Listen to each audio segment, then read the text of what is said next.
দিবসে বিএনপি আয়োজিত আলোচনা সভার সম্মানিত শ্রদ্ধেয় সংগ্রামী প্রধান অতিথি যিনি আজকে আমাদের মাঝে উপস্থিত হয়েছেন ডিজিটালি, আমরা প্রতি মুহূর্তে প্রত্যাশা করছি যে উনি ফিজিক্যালি আমাদের সামনে অতি দ্রুত এসে উপস্থিত হবেন। আমাদের নেতা, আমাদের পথ প্রদর্শক, আমাদের ভারপ্রাপ্ত চেয়ারম্যান জনাব তারেক রহমান, মঞ্চে উপস্থিত আছেন আমাদের শ্রদ্ধেয় জাতীয় স্থায়ী কমিটির সদস্যবৃন্দ, আমাদের নেতৃবৃন্দ এবং লড়াকু ভাই ও বোনেরা, আসসালামু আলাইকুম। আজকের দিনটি আমাদের জন্য নিঃসন্দেহে অত্যন্ত গুরুত্বপূর্ণ এবং একটা উল্লেখযোগ্য দিন। এই দিনে আমরা বাংলাদেশের মানুষেরা দীর্ঘ 9 মাস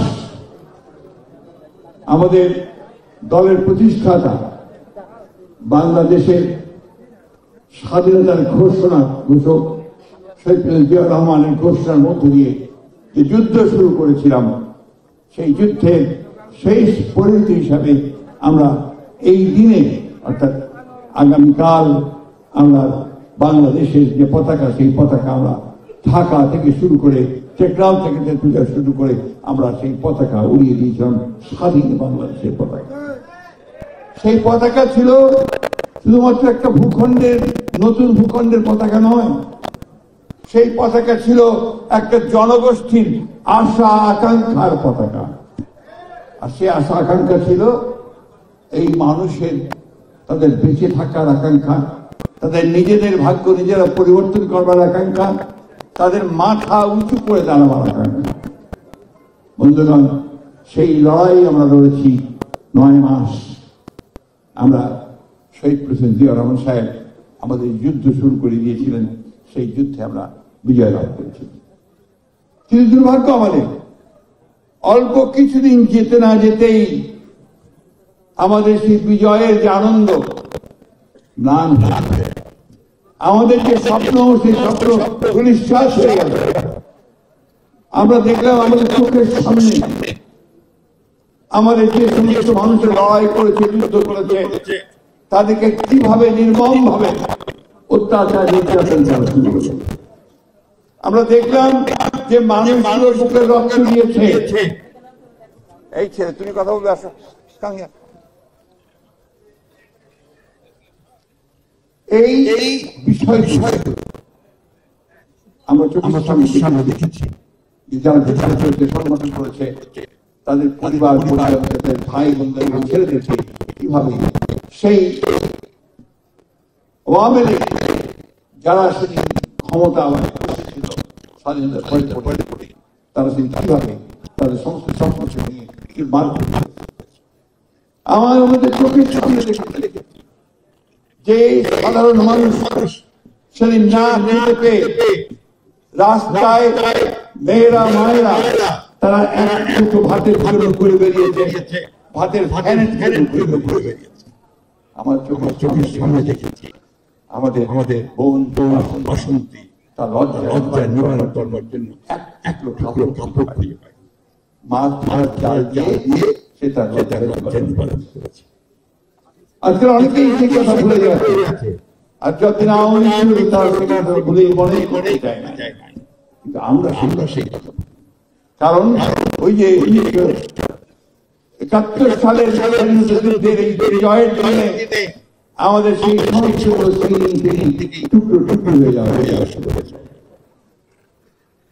তারই পরবর্তী আমরা দেখি যে আজকে যে পরাজিত ফ্যাসিস্ট, তাদের পূর্বসূরি ফ্যাসিস্ট হাসিনার পিতা শেখ মুজিবুর রহমানের নেতৃত্বে সেদিন আওয়ামী লীগ একইভাবে সমস্ত প্রতিপক্ষকে ধ্বংস করে দিয়ে, সমস্ত রাজনীতিকে ধ্বংস করে দিয়ে, রাজনৈতিক দলগুলোকে নিষিদ্ধ করে দিয়ে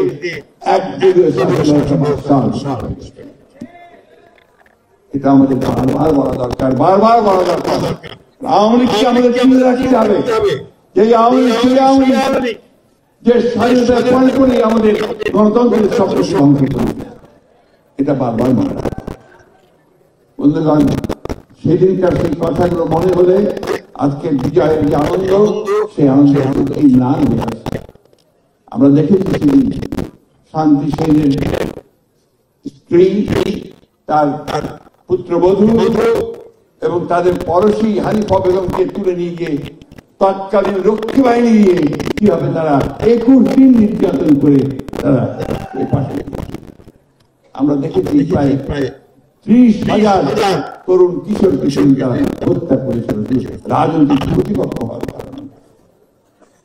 যাই হোক, মানুষের আকাঙ্ক্ষা, মানুষের ইচ্ছা, আল্লাহর অশেষ রহমতে সেখান থেকে আমরা মুক্তি পেয়েছিলাম। এবং সেদিন কিন্তু সামনে এসে সেই 7ই নভেম্বরের সিপাহী জনতার বিপ্লবের মধ্য দিয়ে যে নেতা আবার আমাদের সামনে এসে দাঁড়িয়েছিলেন, আমাদেরকে পথ দেখিয়েছিলেন, তিনি হচ্ছেন আমাদের শহীদ সেদিনও তিনি সেই পতাকার সামনে তুলে নিয়ে এসেছিলেন, সেই স্বাধীনতার পতাকা। তিনি আজকে সংস্কারের কথা আমাকে বলছে, সংস্কার আমরাও দিয়েছি, আমরাও যাচ্ছি, সবাই চায়, কিন্তু প্রথম সংস্কার শুরু করেন শহীদ প্রেসিডেন্ট জিয়া রহমান। তিনি বহুদলীয় গণতন্ত্র প্রবর্তন করেন একদলীয় শাসন ব্যবস্থা। তিনি সেদিন একটা বদ্ধ অর্থনীতিকে, যে অর্থনীতি বন্ধ হয়ে গিয়েছিল ভ্রান্ত সমাজতান্ত্রিক ধারণা থেকে, তিনি সেটাকে মুক্ত বাজার অর্থনীতি নিয়ে আসেন, মিশ্র অর্থনীতিতে নিয়ে আসেন।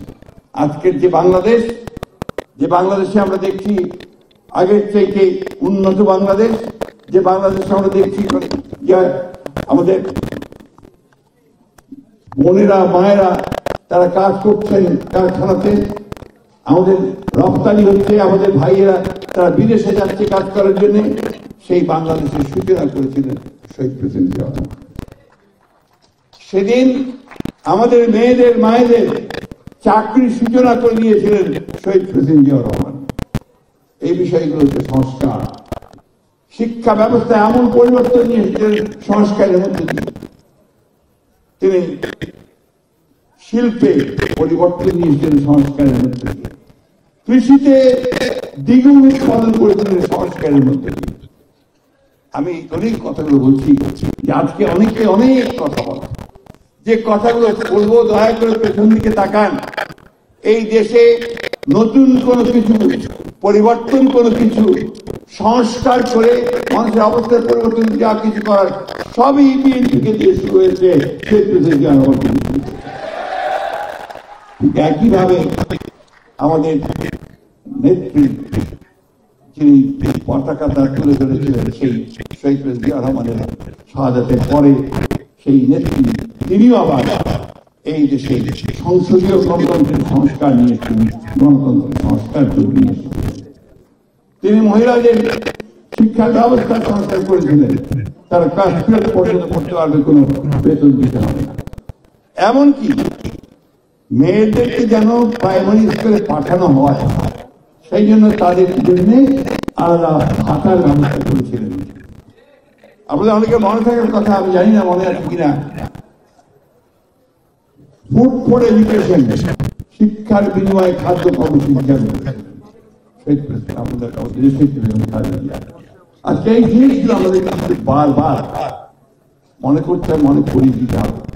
আমাদের কষ্ট হয় যখন কিছুক্ষণ আগে খান ভাই যেটা বললেন যে পদগুণে, কি যেন খান ভাই, পদগুণে বুদ্ধিমান আর পতাকা গুণে শক্তিবান, তারা যখন আমাদেরকে আপনার এই সংস্কার শিক্ষা দিতে আসে।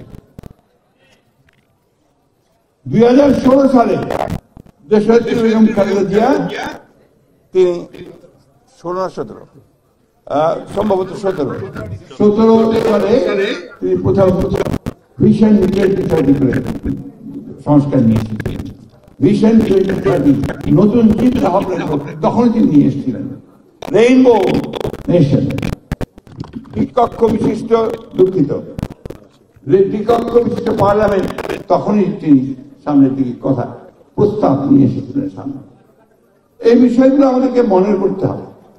আর আবারও আমাদের নেতা সেদিন আমাদের এখানে বসে আছেন সামনে, তার নেতৃত্বে, তার নির্দেশে আমরা 31 দফা কর্মসূচি আমরা জাতির সামনে তুলে ধরেছি। সেটা সম্পূর্ণ হবে সংস্কার। এই 31 দফার পরে আর কোন সংস্কার বাকি থাকে না, সব দিক নেওয়া হয়েছে। নির্বাচন কমিশন, আমরা বলেছি যে আপনারা নির্বাচন কমিশনে সেই বিষয়গুলি আসা উচিত নির্বাচন কমিশন সংস্কার হিসেবে, যে যেন পার্মানেন্ট একটা পথ, একটা চিরস্থায়ী পথ পাওয়া যায়, যেখানে আমরা ধীরে কোনো গোলযোগ ছাড়াই আমরা নির্বাচন অনুষ্ঠিত করতে পারবো, একটা সিস্টেম এভলভ করতে পারবো, যে সিস্টেমটা আমাদেরকে পিসফুল ট্রান্সফার অফ পাওয়ার দেবে। সেটা আমরা বলেছি। আমরা বলেছি পার্লামেন্টে কে দ্বিকক্ষ বিশিষ্ট করার জন্য, এককেন্দ্রিক না করার জন্য। আমরা বলেছি প্রেসিডেন্ট এবং প্রধানমন্ত্রীর যে ক্ষমতা, তাকে আপনার ভারসাম্য করে রাখতে। আমরা বলেছি একজন ব্যক্তির দুইবারের বেশি প্রধানমন্ত্রী, পরপর দুইবারের বেশি প্রধানমন্ত্রী হওয়া উচিত নয়। জুডিশিয়াল কমিশন করার কথা বলেছি, আমরা প্রশাসনিক কমিশন করার কথা বলেছি, অর্থাৎ সর্বক্ষেত্রে কমিশন করার কথা একটি দফার মধ্যে আমরা ইতিমধ্যে দিয়েছি। তো সুতরাং ওই কথাগুলো বলবেন না। আমরা আসলেও আমরা পুরোপুরি ভাবে আমরা একটা সংস্কারের প্রতি সেই সংস্কারগুলো দিয়েছি।